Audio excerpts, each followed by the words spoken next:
1등 인터넷 은행 카카오뱅크의 주가가 바닥을 가늠하기 어려울 정도로 추락하고 있습니다. 인터넷은행 대표 주자로서 성장성에 대한 기대가 컸던 만큼 주가 부진에 따른 여파도 예사롭지가 않습니다. 이충우 기자입니다. 카카오뱅크 주가는 오늘 장중 신저가를 또다시 갈아치웠습니다. 어제는 종가 기준으로도 25,600원을 기록해 지난 8월 상장 후 최저가로 떨어졌습니다. 2분기 실적 부진에 주요 주주가 주식을 대량 처분하는 수급적 요인까지 겹쳤습니다. 카카오뱅크는 2분기 순이익이 570억 원으로 전년 대비 17.7% 감소했습니다. 실적 발표가 이뤄지고 보름이 지난 뒤 3대 주주였던 국민은행은 시간의 대량 매매, 즉 블록딜을 단행했습니다. 국민은행은 자본 적정성 지표 관리를 내세웠습니다. 자본에 반영된 카카오뱅크 평가손익이 출렁이면 자본 비율 관리에 애를 먹을 수밖에 없습니다. 실제 카카오뱅크 평가이익이 떨어지면서 국민은행 자본 비율도 떨어졌습니다. 성장성에 대한 의구심도 한몫한 것으로 풀이됩니다.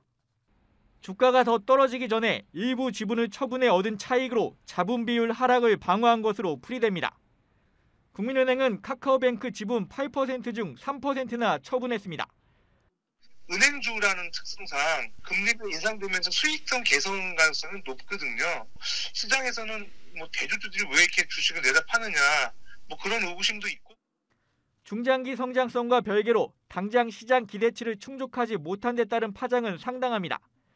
카카오뱅크 지분 5%를 넘게 들고 있는 국민연금이 받는 타격도 큽니다. 2016년 초기 투자자로 카카오뱅크에 자금을 투입해 차익을 낼 수 있는 국민은행과는 사정이 다릅니다.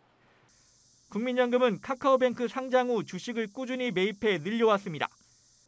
카카오뱅크 주가는 상장 직후 92,000원까지 올랐던 것과 비교하면 70% 넘게 떨어졌습니다. 은행 보유 지분 한도 10%까지 계속 지분을 늘려 투자 성과 부진을 만회할 수밖에 없다는 관측도 나옵니다. 카카오뱅크 주가 부진 여파엔 경쟁사도 촉각을 곤두세우고 있습니다. 인터넷은행 1호인 K뱅크는 11월 상장을 목표로 예비심사를 청구했지만 일정을 연기할 수 있다는 전망이 나옵니다. 증시 여건도 좋지 않을 뿐더러 카카오뱅크에 대한 투자 심리가 얼어붙은 점을 고려하면 원하는 몸값을 받기 쉽지 않을 것이란 분석이 제기됩니다. 머니투데이 방송 이충우입니다.